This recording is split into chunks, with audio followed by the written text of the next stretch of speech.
All right, we are live for the Wednesday edition of the Hangout. Excited to have the guys back on air and try to navigate and talk through some of this stuff happening in the mainstream news and share our 2 cents on it from a different perspective. But in the middle, we have Mr. Tom here, and on the far right or far left, we have Mr. Andre. And so, gentlemen, how are we doing this middle of the week? Beautiful. Yeah, it's great. I'm trying to stay dry out here in California, San Francisco. It's kind of hard. I don't doubt it, man. So before we went live, we're talking about just, everybody's keeping their eye on some particular subject, and definitely want to just touch on that a little bit and just, try to bounce ideas off each other and, just, definitely get a laugh out of all this as well. So I guess the most recent announcement that I've caught my attention, but Tom, you paid more attention to it, is the Biden documents or whatever that stuff is, man. So outside of course, it coming about at the right time to divert our attention, distract us, give us something to talk about. I don't have hopes for it, but perhaps you might have something, unique to share. So go ahead, man. What's the Biden documents about, man? See, I think this is a beautiful representation of the intelligence state, the deep state, whatever you want to call it, the permanent ruling class getting caught with their pants down, right? Because I've made some bad predictions on what was going to happen with Congress, but what we got was the weaponization of government commission being headed by Jim Jordan with extreme authority to go after everything. So the day after this panel gets what's the word, adjourned or commissioned, whatever you want to call it, right, the day after this gets announced, now all of a sudden we just so happen to find out that at 101 Washington Ave at UPenn, where Biden is a commemorative professor, we find some top secret documents. And not only are they top secret, they're top secret compartmented documents, meaning they're above top secret, meaning if they were compartmented by the FBI, the CIA can't see them, or vice versa. And everybody wants to compare this to Trump. There is no comparison. This is a federal crime, black letter of the law. Biden at the time was not a president. He was a vice president. So for him to have had these documents, he would also need a corresponding letter for every page of every document from Obama saying this is what the document is, and it's also declassified. So where is that? So this is way different than Trump. Then that page I sent you, apparently now we found more documents. Then come to find out, also this UPenn professor gig thing that former Vice President Biden got when he was former vice president before he was the steward of the United States, was paid for by the Chinese Communist Party. So explain to me how this former vice president, having classified top secret compartmented top secret documents in a paid for by the Chinese Communist Party office somewhere at UPenn at 101 Washington Avenue, is not worse than a former president having what they are calling classified documents that he could classify by waving his hand over and saying they're declassified in a skiff at Mar-a-Lago. It's absolutely insane. And the media spin is nuts. But I think this is why it's coming out, is because of the Jim Jordan, the weaponization of government panel. It's like, oh crap, now we got the fuzz coming. We need to distract them somehow. We got to get these people off our back. Let's throw Biden under the bus, because Biden's a puppet anyway. So we will throw them a bone, let them go after Biden, so they don't come after the deep state, I guess. And I love how Tom tell all these jokes with a straight face, man. Like, you got to be kidding, man. You just got to be joking, right? Yeah, and you're literally you're giving us the wrap of everything that's taken place. And once again, like somebody in the comment mentioned, just like the Twitter files, like they dumped all of the information out in the world. Here we are, 2 weeks, 3 weeks, a month later. And so at this current moment, to me, what I realize is that they can release, or anything can be purposely, intentionally placed and exposed. And because the people it exposes, they control everything as well as the narrative, you shouldn't really expect anything. You know what I'm saying? So it's like, and what type of release would need to come out for people to be like, well, damn, like we need to really make something. We need to really do something about this, or this is the bone the media is going to run with, though. We shouldn't expect anything from this, because it's a lopsided judicial system. And if we're just talking black and white, like just plain letter of the law, this is a crime. This is a felony. This is the FARA Act, the Federal Records Act. This isn't the Presidential Records Act, which has no criminal element attached. It's a bookkeeping procedure. The Federal Records Act is a felony. It's a felonious enforcement. There's a way to put people in jail over this. As with Donald Trump, there is no such thing. That's why they had to tie in the Espionage Act. So we're not going to see that. It's a bone to chase. It's a good thing his name is Biden. I mean, just because look at his son, like all the crimes. Yeah, like the whole laptop, like the laptop, Hunter Biden's laptop was, flushed under the rug. We all know it was real, but then again, it didn't get no airway.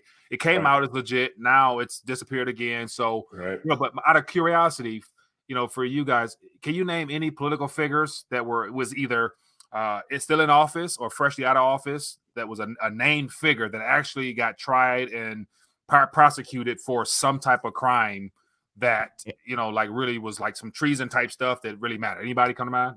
Anthony Weiner is the only one I can think of, and that wasn't treason; it was child pornography.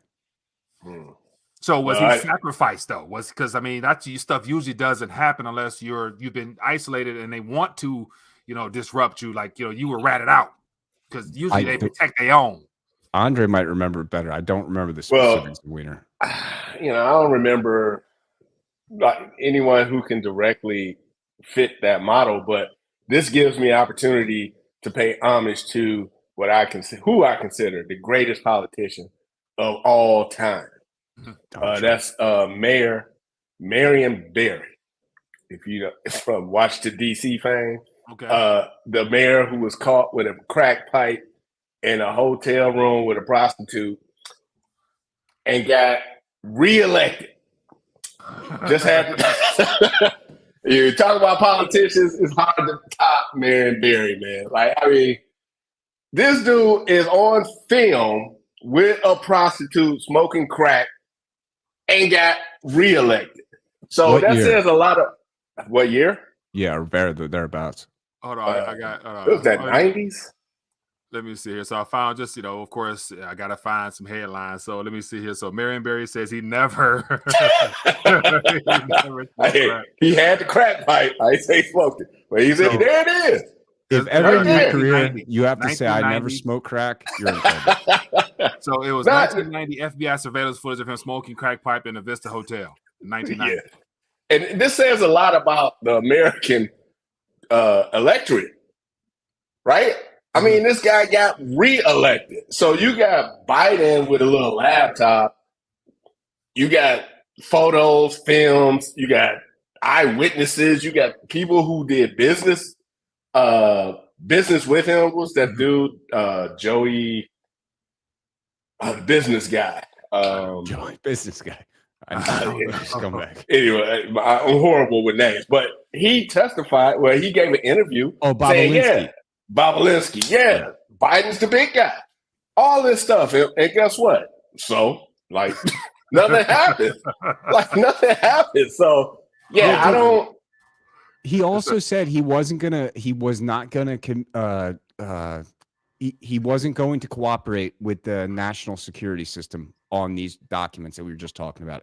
He came out with that today, I think, or his lawyers did. They said we're not going to communicate or cooperate. Yeah, Biden. Yeah, you have classified documents on the president. We'll figure it out. Whatever. Yeah. Have fun. I was talking to a friend of mine today. He said, what's to do about this being the situation we're in? I said, first there's exposure. First, people have to be exposed to this. And then they have to kind of understand what they're being exposed to. Because right now, the left side, I don't really want to say Democrats. I'm leaning towards socialists and Marxists. They know they can't stand against logic, right? So the best way to defeat that is to not to let you hear it. So this is exactly what's happening with Biden.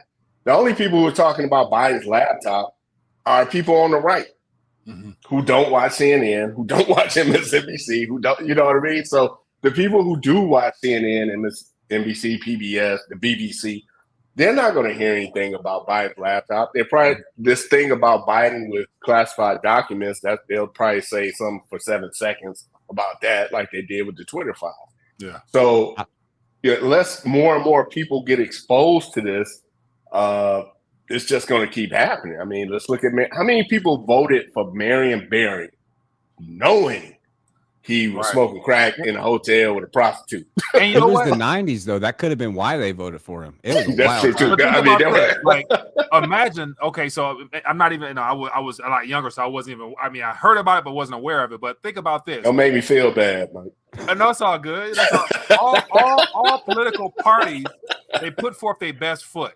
And so if you put a competitor against Barry that they just completely detestable, people hate them, then who do you vote for? It's a no-brainer. You vote for Barry. So if you give him an inferior, opponent that is deliberately picked to make Barry look like a damn hero, he made a who let him cast the first stone, who ain't smoke crack. You know what I'm saying? Like, easy on my guy. You know what I'm saying? That type of stuff. They can spin the narrative just like how they want to, and of course he got elected. So he was selected. Everybody has been selected. McCarthy's been selected. Yeah, like Mike is absolutely. So absolutely. I'm gonna stop. Mike is absolutely correct. It's like, okay, this Democrat's bad, but look at what this Republican did. You're gonna vote for this? You might as well vote for this. It's uniparty crap. Mike is absolutely correct. It's just like, okay, this guy's a scumbag. I'm gonna find a bigger scumbag. Make sure this scumbag wins. Just find somebody dirtier with a much longer rap sheet. Make him look like a saint. You know what I'm saying? He looks like crack. I got a photo with a needle hanging out of his arm. Hey, let's roll in that guy from Florida. Remember the guy got caught in a motel room at the orgy with smoking meth. And these are Democrats, right? Man. Hold on, who was that? Give me his name. Let me look him up. Tallahassee mayor. Didn't he run against DeSantis? Yeah. Gilliam. Somebody in the chat. Tallahassee mayor caught. Was he caught with something? Dead people. He was in a motel room having a gay orgy with meth. Okay. Former Gillum. I think it's Gillum. Yeah, Andrew Gillum. Andrew Gillum. And that's recent. It's in the playbook. So he wow. Yeah. So meanwhile, you got ain't died on wire for our charges. Like this was like last year. So just imagine all the black churches he went to looking for votes. Well, and then the next week he had a gay orgy and smoking meth. Like who votes for these people, man? Seriously. People who are completely oblivious. And unfortunately, I know for a fact, like, a lot of the older generation in my family in particular, it was like, like you said, Dre, before, it's like, let's vote Democratic just because. Yeah. And so, like, here in Detroit, we had Kwame Kilpatrick. Oh, yeah. So, 15 years ago, he got caught up with all types of stuff at the mayor's mansion, yada, yada, yada. Did some time, and so now he's trying to reinvent himself. Okay, everybody deserves a second shot. Okay, cool. Right. But in the midst of all that, Trump pardoned him. Yeah, Trump pardoned. Good point. So like in the midst of all that, everybody in the city knew that it was just pure corruption, just because of all the special deals, special interests, and everybody getting contracts for the city. All those people, a good portion of the people are in jail now. So they were caught, but it's one of the things where those are small crimes compared to the federal level, like in DC and beyond. So anyway, but guy went to junior high school with, got caught up in that. He did federal time doing that. One of my friend's mothers, man, who was a part of the special contract. She's doing hard time right now, so it's unfortunate. But speaking of both of you guys, like both what you're saying, when you're talking about like either local politicians or mayoral, governor, whatever, and they're corrupt and they're found out after the fact, whatever. Okay, cool. They were found out. But like Mike, you were just saying, everybody in Detroit knew at this time that it was grease the palms, get the building permits, whatever the frig. How does that shake out when you learn that it's the president and the FBI? Who watches the watchers? Who judges the judges? Who enforces law enforcement when it's the FBI? And then at what point does trust break down? Because that's my big concern. As much as I hate all this stuff, I'm also somewhat fearful that like at some point enough people are going to wake up and be like, this is all so crazy and corrupt. I don't trust any of you. Our institutions are already broken down. That's Well, my concern. Like I would still like some semblance of society to rebuild when things go bad. I don't want everybody just going Mad Max and, you know, Thunderdome.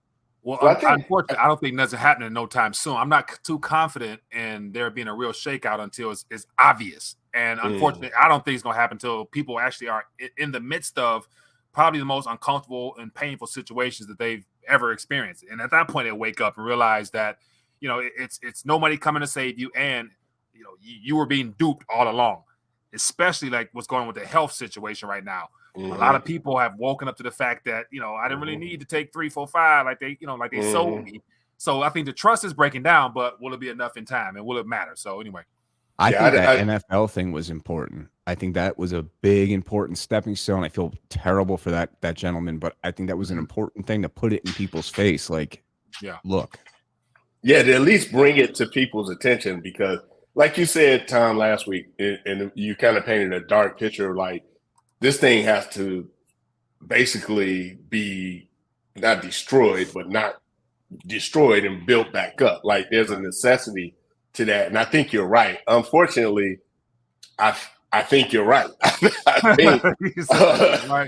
think we're going to have, you know, it's like writing a plot in a story. Like you got the beginning, and then you're going uphill, then you get the climax, which is like, if it's a horror movie, it's all blood and gore, and then you get the resolution on the back end where everybody's happy, right? I think we're climbing up that top, about to hit that peak where it climaxes and everybody's like in dire straits.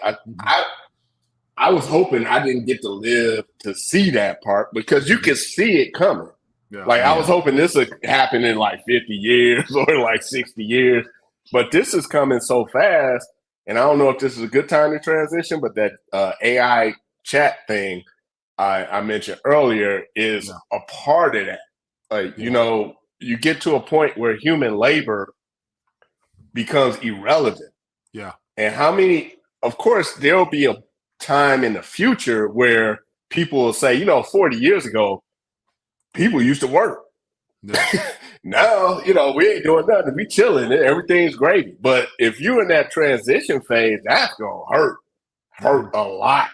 So, and to be honest with you, we're in that transition phase now. Is just in certain sectors. It's real small, it's incremental. So you think about the most repetitive, you know, jobs that literally like, so fast food, you know what I'm saying? Fast food, the restaurant industry right now, it's probably being impacted the most with robots flipping stuff and stuff in the kitchen, McDonald's, stuff like that. Next sector will be the truck drivers. They got the driverless trucks now, and then the driverless dad. And so it's out there, but it won't happen all at once. It's going to be small increments that, you know, 5 years from now, we look up like, wow, this happened. Like, you know, how did this happen to us? You know what I'm saying? It's like a revolutionary type of experience we're having now. So it's already underway now. So one of the things is like seeing it happening, you know, what can we do differently now to get ahead of it? You know what I'm saying? Like, you know, you don't want to be the victim. You want to be the victor, but how do you actually do that? It's the biggest question that faces humanity. You know what I'm saying? Well, I always gave an analogy of, and I don't know if this directly answers your question, but back when Japan had that tsunami, I think it was 2012, and there was this video circulating, and it's when the water receded. So just to give you a visual picture, you can see you can see these people walking down the street, and there was people up on like in these apartments saying, you know, yelling, get out of the street, because they can see far away and see this water coming. And you see them just strolling down the street like, okay, something's coming because I'm walking in a little water. Then you could see, like during the video, you could see it. No, now it's at their knees. Yeah. It's like, that was less than 30 seconds. And now they're like kind of going fast. Then it's at their waist. Then it's at their shoulders. And then they just get wiped away in like 3 minutes. So I'm like, if you are walking in tsunami water, you're already too late. Yeah. Right? So how do you prepare yourself not to be in tsunami waters? And I think that's what Mike and Tom and myself have been talking about for a long time. Mike with the precious metals and finance, Tom telling people about politics, and me alerting people about the narrative that we're under. So I don't think we can stop a tsunami. I think it's coming. I don't think, we're going to get out there and march in front of Google and say, stop AI. Like, it ain't going to happen, because if Google stops, it's just going to go somewhere else. Right. So I think just to be cognitive and aware of it, not afraid of it, so aware of it so you can prepare for it. So you won't tell your 12-year-old kid to make sure you go to college and get a degree in English. Like, you're wasting your time and money. Right. So there's just certain things you should do going forward, knowing that, a lot of these jobs won't exist in 5 years. Like, you might have a hobby, you know what I mean? You can still make a horse carriage, but you ain't selling none. Right. So now, one of the biggest things, go ahead, Tom. I'm sorry. I think this leads right back into what we were just talking about, in that it's all about trust, right? Because you're right. You're definitely right. Like, this AI is going to supplant a lot of people, but what does that take? It takes trust in the AI being more intelligent, or at least as intelligent. And this is an original thought that I had, but I heard this somewhere. What is the most common AI that we all deal with on a day-to-day basis? It's traffic lights. And why do we obey them? Because we just instinctively know that red means stop and green means go, but they're AI systems. And the only reason that they have any power over us is because we allow them to have power over us. So if we are operating under the assumption that Chat GPT and OpenAI are creating new ideas instead of just molding other people's ideas together, then we're giving that system power over us. And it's going to be people like the three of us here that are going to realize, like, hey, this thing isn't smart. Everybody else is just stupid. And I think that's going to be it. It's not going to be, you don't need to be smart. You just don't need to be stupid. You just got to realize, like, this thing isn't writing Tom Sawyer. It read Tom Sawyer and it's rewriting it for me. And it's just mixing everything together. If I say, show me Ronald McDonald eating a French fry, it's going to do it because there's 15 billion images on Google. So it's just, it all comes down at the end of the day, at society, at the most basic level, is trust. And if, as long as we are all smart enough not to trust this satanic AI nanobot crap, I think we'll be all right. Yeah. Now, speaking of which, I just thought I had a thought about, the Internet of Things is a part of the fourth industrial revolution, which is being promoted and pushed out there. We know it.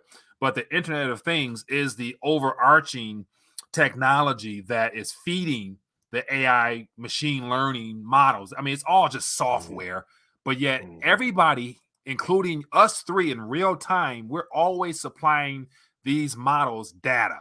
And so all the stuff that's been free, Facebook, WhatsApp, all this free stuff on the internet, they're collecting it and using it to formulate and grow and gather all this data, and they're just spitting it back out when we ask ChatGPT a question. It's taken 100 years of data, and it's giving us a paragraph that makes it look like this is the smartest thing of all time. So it's not necessarily, it's nothing new. It's just they're doing it in a new fashion where they're able to collect data in real time and spit it out in a second, and it's disruptive because with that, it's taking on a life form of its own. Unfortunately, like I've heard and seen some things like in the Middle East, they got. I mentioned this before, but I think Saudi Arabia has the first robot with citizenship, and Japan has the first one with citizenship, and they're all plugged into the internet. They're sucking out all the data that how many other people who have a smartphone, we're all feeding it. So we're all feeding you push it in front of a bus. You go to jail. You push it in front of a bus, you get murder charges. It has a citizenship, so I mean, even though it's like it's not even walking, it's like So you saw Will Smith kiss the robot, right? No. You just see Will Smith kiss that robot? So it's that. Sophia. Sophia's her name. Sophia. She's I didn't know Saudi you kissed Arabia. her. She's in Saudi Arabia, and she's she's like a citizen. Like they gave her first citizenship. Let me look it up real quick. But so anyway, that's been a while ago. Marriage counseling. Yeah. That was a while ago too. But with the AI, there's, I don't know if I'm being repetitive here, but there's this thing I heard someone say, well, it's just going to create, like technology always does, it creates new jobs and opportunities. And yes, that's true. However, it looks like his wife. Destroy humans. First robot citizen. Anyway, go ahead. In Saudi Arabia. Go ahead. I'm sorry. I think for the first, and this is just my opinion, for the first time in human history, we as humans have come across technology that not only enhances our lives, but destroys the need for human labor. So when they created the combustion engine, Ford came up with the factory, and if you were making, like I said earlier, buggy wagons, you got put out of business. But guess what you could do? You could just go to the factory and work there, or sell cars or something. There was new opportunities created for human labor. Right. What we have now is the destruction of the need for human labor. Like, I used to work, this is 2012, it was a company that no longer exists. It's called eDiscovery. And basically what that did was, real short, if you're like a VP at an international company, let's say GM, and you went to some branch in Australia and you felt up some secretary in Australia, now GM has a sexual harassment suit, right? Now this VP been traveling around the world at all these GM sites, filling up people, right? So traditionally, you would hire a huge law firm and an army of attorneys to go and dig through all type of emails to try and connect his current violation with past violations. So that's why lawsuits would cost so much money. You got to pay every single attorney by the hour, right? Yeah. Well, eDiscovery, all that's been replaced with a CD. You put that on your main server, and it would just go through all of your emails forever and find communications that could be construed as sexually harassing. And it was so smart in 2012 that it could differentiate between something like, hey, I want to see your PUS, and I want to see your PU, and it's a cat. Right now, this is in 2012. We're in 2022. 23. So that 23. And 23. And that software in 2012 basically was the beginning of the elimination of what was called project attorney jobs. A lot of attorneys if they work at these huge law firms, they don't get the glitz and glam that you see on TV. They work in projects. They're on teams. They're like the lower level. I don't want to call them lower level, but they're working groups. And so now you don't need those groups. So what do those attorneys do? They just spent hundreds of thousands of dollars on education. They didn't go to Harvard, Yale, so they don't get instant employment anywhere. So all of those people, their value instantly got cut. Yeah. Instantly. And at this point, 12 years later or whatever, do they have any value? Right. Because I'm pretty sure that software, that technology is much better than it was in 2012. Yeah. Yeah. And so I agree with that when you're definitely replacing a set function with another function. And I agree with 90% of what you're saying, Dre. Absolutely. But I think to the point where I think that you're right insofar as we'll use like classrooms as an example. There's probably just going to be some sort of like attendant making sure the kids are learning from their AI and not picking boogers and punching each other. That's probably true. And it's probably true for some artistic stuff, definitely, because I use AI for my thumbnails and you wouldn't be able to tell. It comes out awesome. Yeah. So there's definitely that. But we can only get to an AI overlord Terminator 2 Skynet thing if people just completely are just there has to be just so much trust for that to happen. And it could go either way. Like I look at like online and I think people are smart, but then I go out in the real world and I'm like, yo, man, you got a mask on in your car and a Biden sticker. It's like, what the fuck happened to you? Or better yet, at the beach with a mask on. Well, it's not hard though, just because it's real subtle and it happens in small increments. So the idea of a smartphone. Nobody memorizes numbers no more. Everybody Right. asks Siri for stuff. You know, you check Mhm. your bank statement and stuff online. They're closing the banks Mhm. down, so now you're gonna do everything online. There's gonna Right. be UBI through your phone. I mean, so Right. everything is geared to be able to have in your hand until it's time to put it in your wrist, Yeah. your arm, Your your chip, wrist. your Yep. mind. So it's the metaverse, like, you know, that the Web3 development right now is the next version of utilizing blockchain and a network to try to also incorporate mankind into it. So, Yeah. you know, it's And obvious how they're rolling this out, but it's just slow. I think, like I said last week, I don't think we can stop this. I think we can guide it. So you either guide it to a Terminator 2 type of thing, which is where it's going now, because most of this is being led by Marxists, people with Marxist ideologies who think, we can create a utopia. It doesn't exist. Utopias don't exist.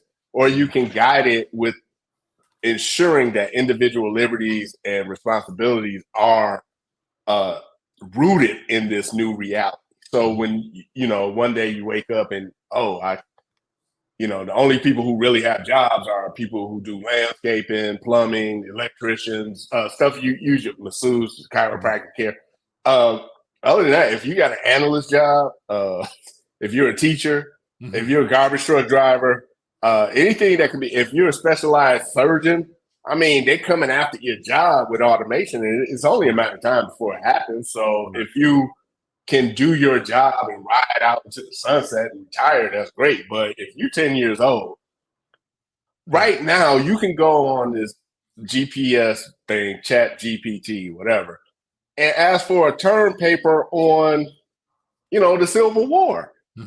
Like, so not only do we not remember our phone numbers because it's in our phone, we can't give directions like we used to because we just follow GPS.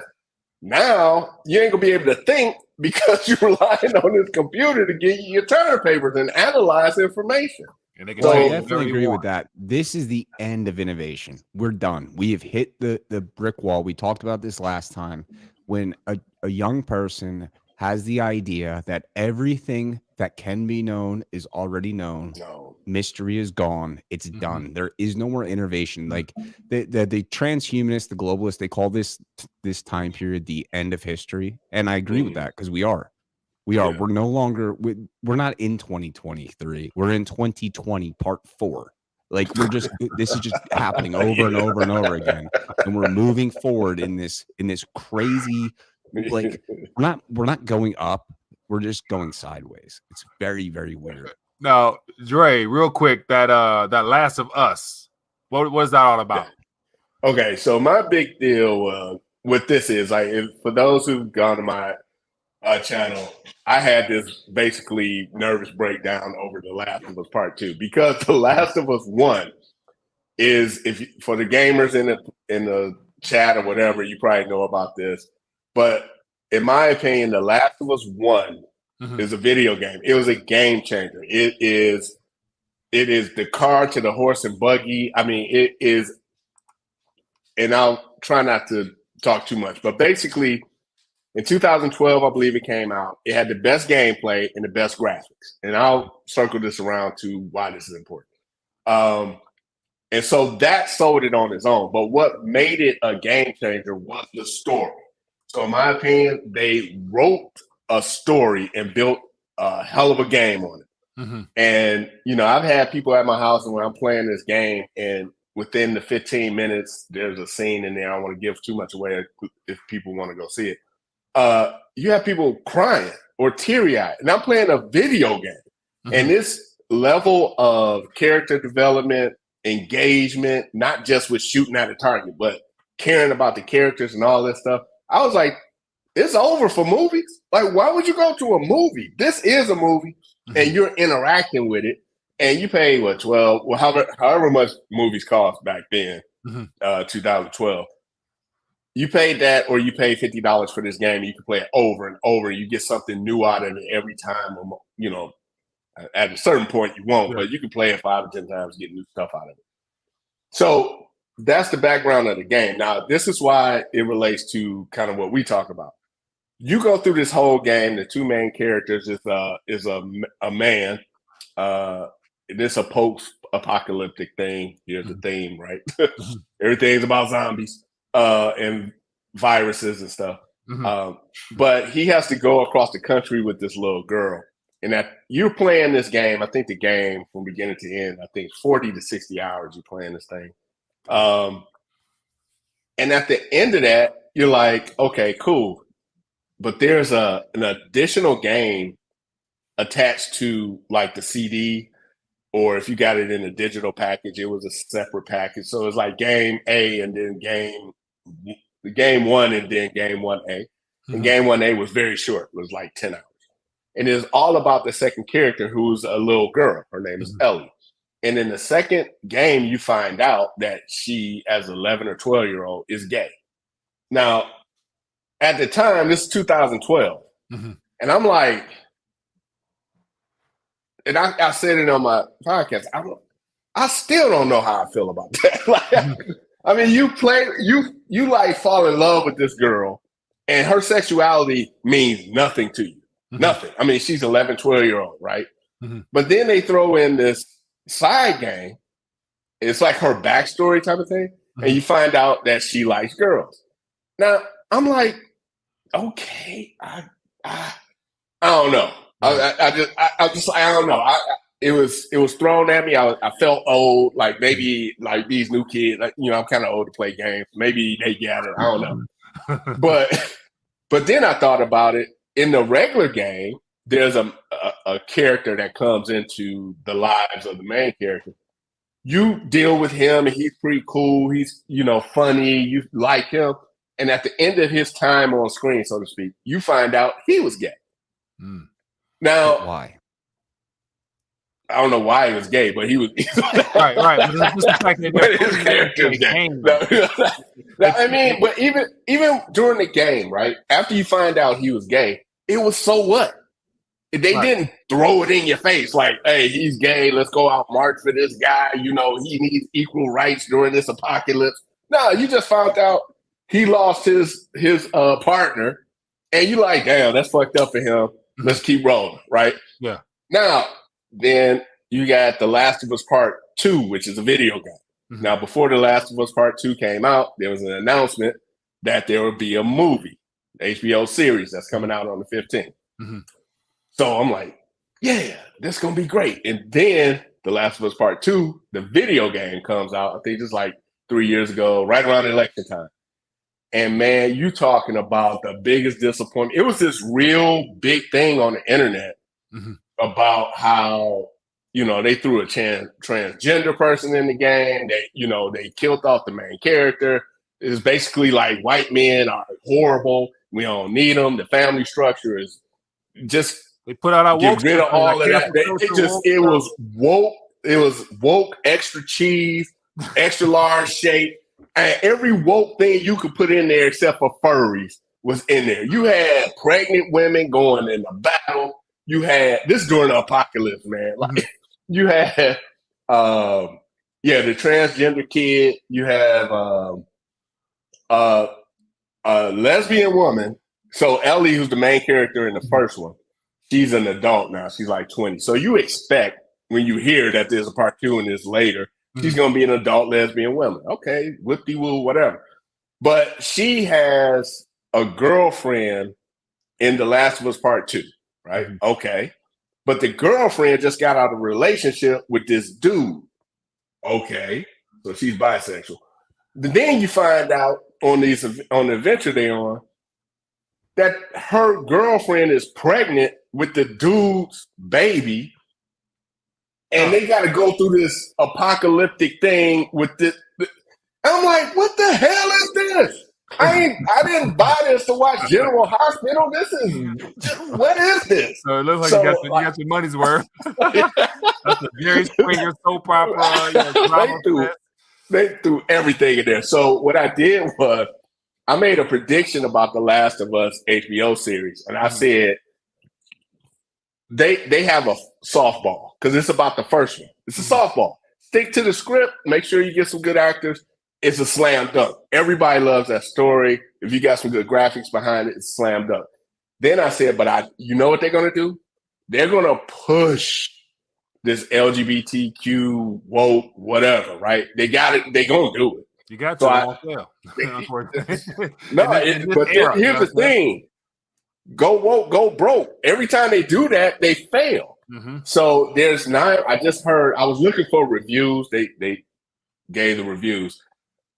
Everybody's like, it's the greatest thing ever, greatest thing ever. Nobody has anything bad to say about it, so they're paid shills. But they took the gay man I talked about earlier, and they took the small game portion where Ellie reveals that she's gay, and gave him two whole episodes. Mm-hmm. So you got 9 episodes. Basically, one episode is about the gay guy you didn't even know was gay. Until the very last minute, you found out he was gay because there was a note on the desk. Now he gets a whole show. And then the girl who you found out she was gay in a separate game, you find out she's gay in a whole show. So this narrative, now we bring it back to the subject. Reason why this is so important is because it's a game. And games are aimed at children. And while we're up here talking about, hey, you ain't gonna have no job, or this politician ain't shit, and blah blah blah, they after your kids, man. They after your children. You really have to watch what's being presented to your children in comic books and video games. And I just got off the phone with one of my best friends. He's a gay guy, married to another guy. And it's not about you being gay. That's between you and your maker, or whatever. But to present like the patriarchal man and woman, the marriage between man and woman, the family structure as something bad, that's a problem. And that's what's being pushed by this wokeness in comics, games, movies, everything. Yeah, I think that's something people need to look out for. Speaking of which, I did see this.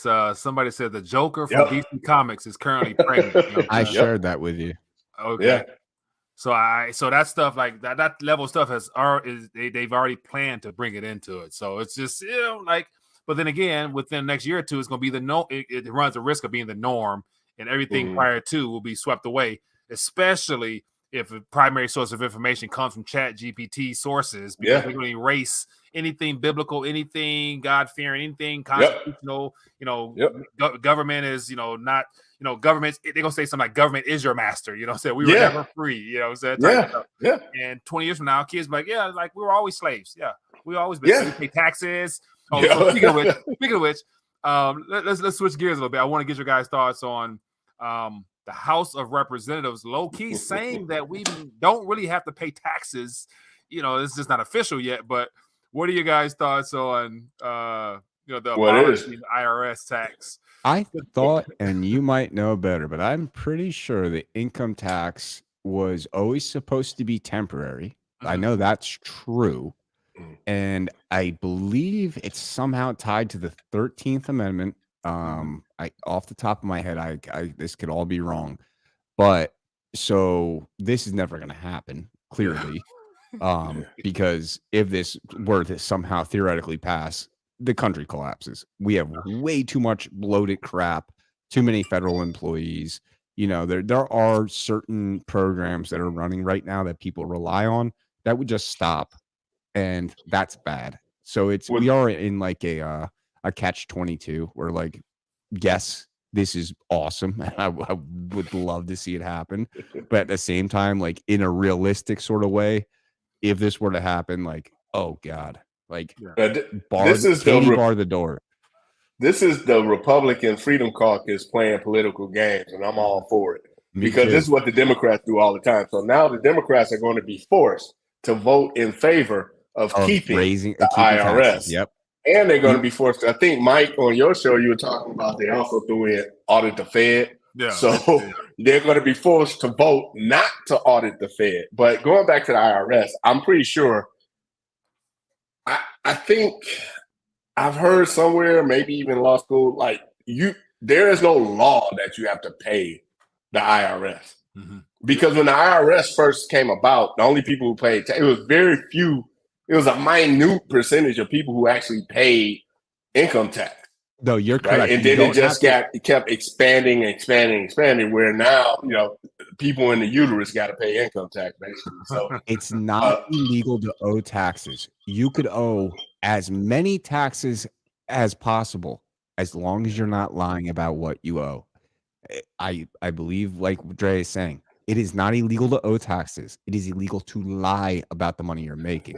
As long as you're It's like telling the truth and not paying them, there's nothing they can do about it. when you sign your signature at the very bottom, you're basically giving them the right to go into your personal financial letter, because you're saying everything above that you are claiming is truth. And that right there is, in of itself, is the crime that they'll use. And I think there's no better example of a person who basically gave his life for the truth of this illegality of taxation other than Irwin Schiff, Peter Schiff's father. And so this book here, like, boy, $70, but this has been a game changer for a lot of people. But this is one of Can you many explain other who things. Irwin Schiff is for me, maybe, since I don't know who he is? So Irwin Schiff is Peter Schiff's father. Peter Schiff, the gold bug Kermit, his daddy, for the most part of his life, he spent the last remaining years of his life in jail for that book. And he was they never proved that what he was saying was wrong. They just went after him for all types of other things. And they said, you're not allowed to sell those books and not allowed to promote this information. He kept doing it. So they got him on some bogus charge. And they end up keeping him in jail for 10 plus years. And he ended up dying in jail, unfortunately. But once again, they can't prove. But I got his other book, the one before that. I can't think of what it is. But it's on the. No, I could leave the screen and run and get it, but I don't want to do that. It's banned too. But anyway, that's the narrative. Like, if they control the narrative, it's another one. It's got Uncle Sam on it. Anyway. All right, I figured out. Yeah, it's but that's the narrative. Is it correct that it's not illegal to owe taxes? You can just owe and owe and owe, but as long as you're not lying about it. Is that correct? Do you guys, either of you know that? I don't know. I've watched all the Irwin Schiff videos, and I have a good understanding that basically any minute, if you stopped, you have a lot of different ways that you can get away with it. But then again, they'll make an example of you. So unless we all do it collectively, type of thing, Amish. like, you can always be that example that they'll use to make. And then another thing, go ahead. I was going to say, this is the example I always use when I'm talking to people. You know why the Amish don't pay taxes? Because they don't pay taxes as a group. And that's it. They just don't do it. And there's no force of will to come and stomp down on some butter churners in rural Pennsylvania, because it's a bad look for everybody. And that's how they get away with it. I never even considered that they didn't pay taxes. So what about Native Americans on reservations and stuff like that? That I'm not sure about. I just know the Amish. But I'm sure the Native Americans too have some sort of carve out, because it's like this bleeding heart thing. I mean, they definitely. I'm not going to say they didn't get a little fucked. They did get a little fucked. So, what we got? 48 minutes. So I'm curious to get your guys' thoughts on, I guess, this new, I would say, quote unquote, new House of Representatives being GOP led. What other shenanigans or what other, I guess, things that they're going to, what other wrenches they're going to try to throw in the mix to really expose the extreme left and probably create more of a battle. We got the debt ceiling debacle 7 underway. days. Yeah. So whether it be like a stall off, government gonna shut down once again, but it always, it doesn't last long, but could this be the big one? You know what I'm saying? So it's gonna be entertaining, man. Well, there's like a lot Fred of Sanford over there. There's a lot of like political pundits, especially like Steve Bannon, and a lot of people who have a lot of influence behind the scenes, especially with the GOP. And they've been calling since the beginning of this new Congress is like, no, we're not waiting until the debt ceiling becomes a problem to where you have a shotgun to our heads and saying we're out of money and we need to raise the debt limit. We're talking about this right now. That was in the new rules package. And then I just read an article on Zero Hedge before we came on that the debt ceiling is going to need to be increased in something like 7 days, when their expectation was September at the end of the fiscal year, September, October, whenever the fiscal year is over, 9 months from now. So this conversation is coming quickly. And Unfortunately, just brass tacks, we can't raise the debt. We can't do it anymore. We don't have the money. You have Saudi Arabia accepting the yuan for oil. Things are changing. And I do have hope that this Congress at least has a little bit of stones to just bring the conversation up. Whether it gets raised or not, I don't know. I'm done making predictions. I keep screwing that up. But I'm hoping that they at least have the stones to bring the conversation to the people and say, hey, this is why we can't do this anymore, because every $1 trillion we raise this is another loaf of bread your grandchild's not going to get, or whatever the case. So that, I think, is going to be the most interesting thing to watch coming up. Yeah, I have no faith. I think the most important thing they can do is like they did with holding up McCarthy's inauguration or whatever, is exposing this. It's not being exposed. Like us three knowing about it and the people in the chat room knowing about it, we're not enough. We need more than 51% of Americans to realize that the Fed needs to go. These politicians are bought and sold by somebody outside of the United States.